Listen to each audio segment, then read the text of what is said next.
Hello everyone, my name is Tommy D Switch and today we'll be checking out a Borderlands series tier list for the characters. Now if you're not in any knowledge of Borderlands, this might not be for you, but if you are, this will be the definitive listing for the characters. Now, you could say that it's all an opinion, but you know my opinion's right, alright? So, we'll just get right into it with the characters. Let's go. Alright, so I've got the list here. We've got a few different categories, so I'll just go through all of them. You know, as Scooter says, it's one dem moments, so one dem characters is the top rated slot. Man, this is one of them moments. Catch a ride! You know, it's just one damn characters. Then you got the badass level, which is kind of like just below one damn characters. You got Slab. Did you just jump off the buzzard's nest? Slab, did you just jump off the buzzard's nest? Because you're just a badass. Whoever's in this one is badass, but not one damn characters, you know? You've got the medium ground, which is just friggin' bandits, you know, as Jack would say. Friggin' liars! Friggin' cowards! They're no better than bandits! Then below that, you've got mediocre to bad, which is pretzel level of suckage. Hey, I didn't buckle stock. And then the worst rated character you've got is Borderlands 3 The Story. Which is just in general displaying how I feel about the story in that game. I like the game, but holy shit, that story is one of the worst things I've ever watched. Alright, so we'll get right into it. We're gonna go in order of alphabetical. So first of all, we got Athena. I'm kind of impartial to Athena. She's got really cool abilities, but I don't think her character's that interesting at all. Especially out of the Borderlands 3 characters. I think she's the least interesting. She's a siren and she never gets brought up at all, even though sirens are like the forte of the game. I don't think they should have done a siren for that game, because it doesn't make sense for the story at all. He's going to go on pretzel level of suckage. Alright, next we got Angel. Now, Angel is a complex one. She's actually a really kind of good character. The sad background, you know, with Jack and her upbringing and how she killed her mother. But other than that, she's just kind of a voice in your head for the first game and the start of the second. She does sacrifice herself, but then Lilith gets captured anyway because she's a dumb bitch. So her sacrifice didn't mean anything at all, Angels. So I think it's either friggin' bandits or she's not badass enough to be in there, so she's going in friggin' bandits. Athena. Now Athena's pretty cool. Her model in Borderlands 1 looks really strange though. It's like kind of like this weird mask thing. Her model in Borderlands pre-sequel is amazing. I love that model. It's so cool. And when she shows up in Tales, that's also a really cool moment. So I think she deserves to be in Bandit. She's the one that walked away from Jack. Alright, so we got Axton. I really like his ability. His turret's like pretty cool, but he's literally just mediocre. I like his design, but he's, you know, I like the fact that he's in love with his turret is really funny. And maybe he has sex with it, maybe. We never know. But I think Axton deserves to be in friggin' Bandits. He's an awesome guy, but I don't think he's anything crazy special. He's just kind of bland. Lilith. Now, if this was talking pre-Borderlands 3, should probably be like one of these two. But holy shit. Talk to Lilith. Go help Lilith. Lilith is useless because she doesn't have powers. Lilith sacrificed herself. Lilith is not dead anyway. Oh my god. She is the worst part of Borderlands 3. Well, maybe not the worst part. You've got other characters for that. But that's coming up. And Borderlands 2, she's pretty badass. Even though she takes credit for killing the Destroyer and Handsome Jack. Which I think is bullshit, you know. I never let her kill it. I'd never let her kill Jack. Never. Not once. We've got Ellie here. Ellie's pretty badass. She's a big lady. Got all the curves in the world. I think she's just friggin' bandit, so she's not too interesting. But she is cool. If Scooter likes her, you know, Scooter has a crush on her, so it's important to acknowledge that she, you know, she has admirers. Maya is pretty cool. Oh man, this is a really hard one. Her design is really cool. She's cool. I'm gonna go basically off Borderlands 2. Borderlands 3, she's got a pretty cool model, but she dies in the most dumb way ever. But I think she deserves to be in the badass rank. Slab. Did you just jump off the buzzard's nest? Alright, now we got the GOAT, the OG Bloodwing. Now, Bloodwing is an interesting one, because he's Mordecai's pet in one. Well, she or he. I can't remember which way around it is. They alternate. Bloodwing, good friend to Mordecai. Very tragic story. I think it deserves to be in badass, because it's amazing in Borderlands 1. I love him. I always play Mordecai, and Bloodwing is just the savior. Explosive. And I think Mordecai deserves to be up there too. I mean, he goes pretty bad, crazy. He's one dim characters. He's the coolest. He's so iconic to Borderlands. I think he deserves to be in one dim characters. Pulls Moxie at the end of Borderlands 1, so I mean, he must have something going for him. Brick is also one dim characters. Holy shit, Brick is just inspirational. And have you heard him play the sax? His saxophone is, oh my god, it's beautiful.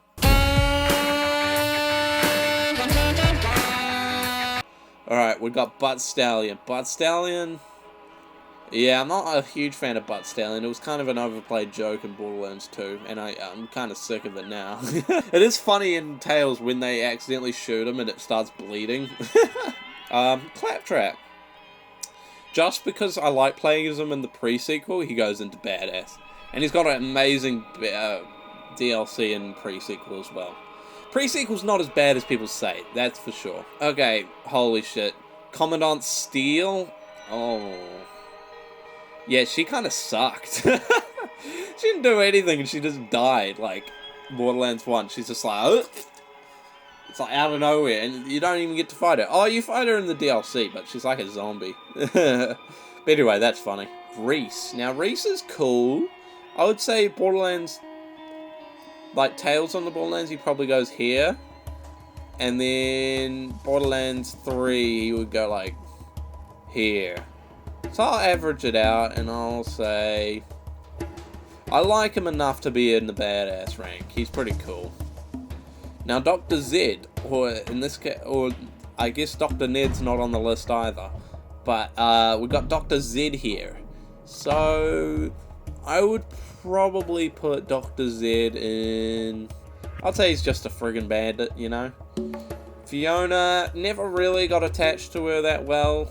If it was based on her character, she'd be here, but she has a cool gun that comes out of her like sleeve. It's like choo, choo. So that's going to go into friggin' bandits. Flak. I think Flak is definitely a badass. He's in the badass. I like ProZD. ProZD voices him, and he's awesome. And he has pets. I love that. I love any character that has a pet of some kind. It always makes me attached to the character a bit more. Irelia. Irelia is actually sick. I don't know if you have ever played as her, because a lot of people might not have. Her abilities are so good. Freezing in pre-sequel is amazing, and it's a travesty what they did to her character in Borderlands 3. Oh man, I actually need to bring it down for that.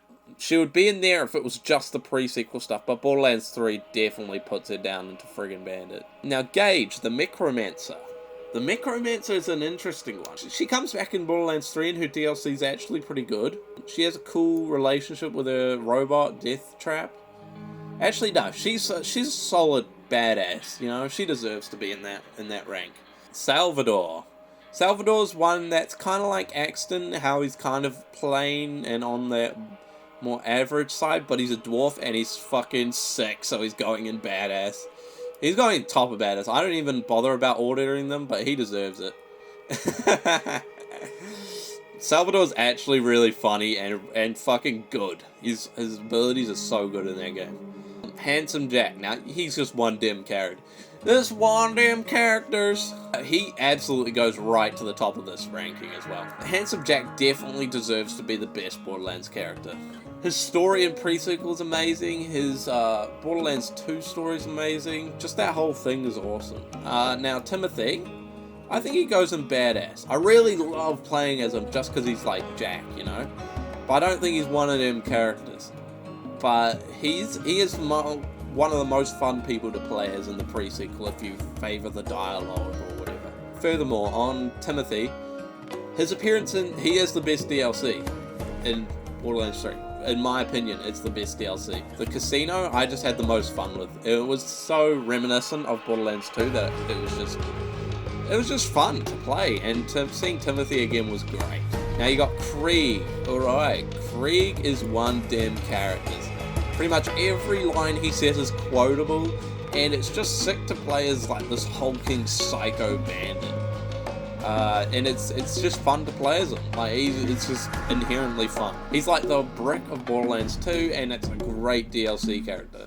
He's the first person I played Borderlands 2 as, and I never look back. He's just so amazing of a character. Easily the best in Borderlands 2. Now you got Janie Springs. Janie Springs just kind of a bandit. She's fun. She has a good relationship with Athena, but nothing crazy comes from it. Is this Loaderbot? I think this is Loaderbot. Loaderbot is legendary. I would say, you know what, Loaderbot deserves badass. If you've played it, you know how fucking awesome Loaderbot is. Okay, so you got Marcus. Marcus is really funny. He's not a badass though, but he is really funny, so he's just going in the friggin' bandit. Moxie. Now, Moxie is pretty much essentially the character most people will remember from Borderlands. I don't think anyone's like thinking about Borderlands and won't know Moxie. So I think just because of how iconic she is, and glitching under her bar in Borderlands 2, I think she deserves one dim characters for sure. Now, Mose. I think Mose is just a badass. Has an awesome ability. That she was one of the great. Like, just her addition into Borderlands 3 fits so well, and her ability was so good. I would say Nisha is probably just a friggin' bandit. She's near the top though. Her relationship with the Handsome Jack in pre-sequel is pretty fun to watch happen. In Borderlands 2, she doesn't do all that much, and she's kind of boring, so yeah, she just goes in friggin' bandit. Nurse Nina, yeah, I'm not a huge fan. Her quests suck. She's just not that great of a character. Roland, I always like Roland. I think he's a bit of a one-note character though, kind of like Axton, so I think he deserves to go in here. If they had expanded on him a bit more and made him a bit more interesting, I might have put him higher, but at this point he's kind of just a friggin' bandit. Same with Sasha, over there, next to Axton. She's alright, she's just the sister of Fiona, and they're kind of similar in that regard, that they're kind of just mediocre. Nothing too interesting about them. Scooter, he's just one damn character. Just one damn moments. Oh, he's just great. I love Scooter. Scooter is like Borderlands peak comedy. Like in Borderlands 1, he is the funniest fucking character ever. Like he has some of the best quotes in that game verbatim. You know, Luck is an old buddy of mine. And by old buddy, I mean asshole that ruined my mom's girl parts. Oh, crap. Is you Hyperion? I heard all of you were robots and you eat metal out the garbage and stuff. Knew you wired death machines be come for me once Roland went missing. Now, if you're here to kill me, you should probably know. You'll never take me alive, you robotic son bitch! I just love Scooter so much. He's awesome. Hammerlock? Hammerlock's just a friggin' bandit, you know. He's nothing too special, but nothing... Actually, oh no, I can't put him below, because he's a cool character. His DLC might be boring, but at least he's not in... Oh, I mean, he is in Borderlands 3, and he does have Eden 6. Ooh. Okay, yeah, he's in Pretzels. Okay, Handsome Jack in Telltale. Okay, he is a badass, he is cool. And... like, they established him in the pre-sequel as well because they were making this game at the same time. You do a mission where you create this Jack, And it's just sick that they incorporated that into this story. So he deserves to be there. He's really funny. Tannis. Now, Tannis is just kind of annoying. She betrays you in Borderlands 1. Borderlands 2, she's kind of kooky. In Borderlands 3, she becomes a psycho out of fucking nowhere. Yeah, she's not that funny. She's just like, I'm so quirky. Random. Ruffle. Fuck off, Tannis. Gorbis. Gorbis is awesome. I actually like Gorbis. Gorbis can go in there. Gorbis is just a little machine in Tails, and it rolls around, and pretty helpful. I don't like the voice that much, but, you know, it's pretty funny. Yeah, I would say if this was like 2012, 2011, she would go in here, or maybe even here. But over time, as my humor has evolved, I don't see the appeal of her anymore. And in Borderlands 3, she was pretty trash. I don't know why they decided to do a whole game about her, because I don't think it will come off that well. But, you know, to each their own, to each their own. Torg is one damn character. You know, if you hear Torg come into the game, you know you're about to have, like, one of the best quests in the game. Like, his whole DLC is awesome, I love it, the Campaign of Carnage. And just in general, Torg is just a great character. He's meant to be like Macho Man, Randy Savage kind of type character. He's got, like, modulators in his voice that censor swear words, and he's just hilarious. Troy? Now, Troy, I actually didn't... Hey, I thought he was the better one. And I thought he was going to be the one to, like, fight against his sister, you know? Do something. I thought he was... The whole story is looking like he is going towards not listening to Tyreene and instead, like, doing his own thing and, like, breaking off from her. But instead, it's, like, the opposite. He doesn't do anything. I thought that's what the whole story was leading towards, and I think it would have paid off way better if he had betrayed Tyreene or gone against her or something. But in the end, they kind of fucked his story, so he's got to go in pretzel level of suckage. Now, Captain Scarlett is actually really funny, and she's pretty badass. She has one DLC that she appears in, and her impact in that DLC is great, and she, from the start, tells you that she's going to betray you. And you just have to accept that. You know that she will. And just do everything anyway. So yeah, she's great. She's a wonderful character. I love her. Tyreene. Now, Tyreene is Borderlands 3 the story. Essentially, if you look at Tyreene, you'll understand why she is at the bottom here. Everything wrong with Borderlands 3 can be seen within her character. She's not funny. Her quotes suck. She's trying to rip off the charisma of Handsome Jack, but essentially failing. It's like she did a double backflip somersault and landed on her neck. She just didn't pull it off at all. And I think she is one of the reasons the story feels terrible in Borderlands 3. Vaughn in Tails is like here, I think. But I think Vaughn in Borderlands 3 definitely goes into the bandits category. I mean, it's kind of fitting. He becomes a bandit. But his whole humor and everything is ruined in Borderlands 3. He's just, I'm in my underpants, I run around, I'm pretty funny. It's pretty shit. But he's pretty funny. I did like him in Tails, so he's going friggin' bandits. Wilhelm, I actually think he is one of the best playable characters you could play in any of the games. He's so fun to play, he's so versatile, and if you didn't know, when you play as Wilhelm during the game, his voice becomes way more robotic, and his, like, player model update to match what your upgrades you're getting, and he just becomes more robotic as you level up, and it's one of the sickest things I've ever seen in Borderlands. I think if his character was even slightly better, he would be definitely in one dim characters. Actually, you know what? He's going in one dim characters. He's Wilhelm. He's the badass. He is the person who destroyed New Haven. He almost killed all the Vault Hunters and himself. And he only died because Handsome Jack poisoned him in Borderlands 2. Alright, now to the best character in Borderlands 3, Zayn. Now, he is just going in badass. I don't think any of the characters in Borderlands 3 deserve to be in the top spot. Mainly just because they're not good. But Zayn, I think, is the best playable character in Borderlands 3. Just straight up. I think he is the funniest. I think he's really... The Borderlands 3 playable characters are actually really solid. I just wish they had more integration into the story. I feel like even pre-sequel did a better job at integrating characters into the game than fucking Borderlands 3. Zero, I don't think he's as interesting as people think. I think he's kind of one note. He speaks in haikus. He's meant to be like the anime weeb kind of character. I think he's fun to play as in the late game. I think in the start of the game he's kind of boring and hard to get into originally. He's pretty cool, but once you get like towards the end and get to the high like character builds, oh my god, he's so much fun. You can pretty much stay invisible for like minutes. Oh fuck, I forgot her name. Lauralite. I got it. Lauralite. She is, yeah, she's really boring.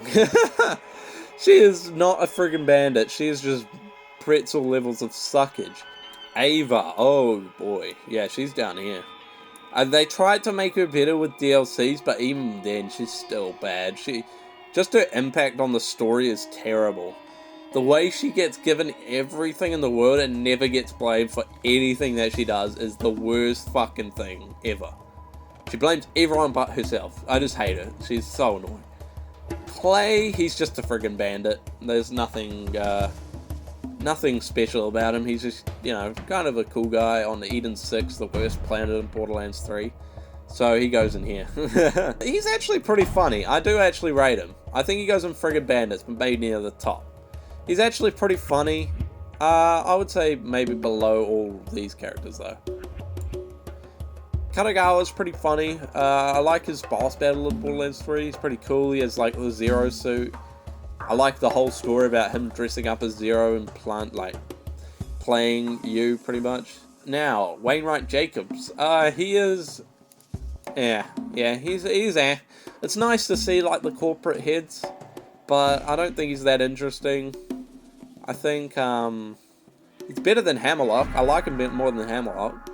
And his DLC is really good, so he goes there. Now, Typhoon De Leon. If they had kept him alive and he had done something in the finale, he could have been in here. He is a great character. The original Vault Hunter, his echoes are amazing, and I just think he's well voiced, a likable character, which is surprising in Borderlands 3. You don't get many of them. You don't get many likable characters. So seeing this guy in this game was a breath of fresh air. And I think he deserves to go up here with Zayn.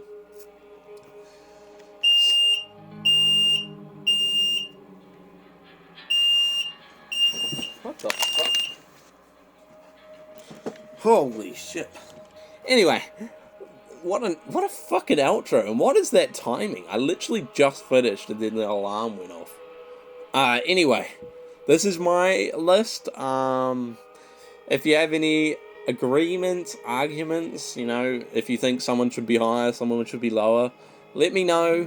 It's been your boy, Tommy D Switch. Don't forget to like, sub, comment, whatever you want. But thank you for watching, and peace.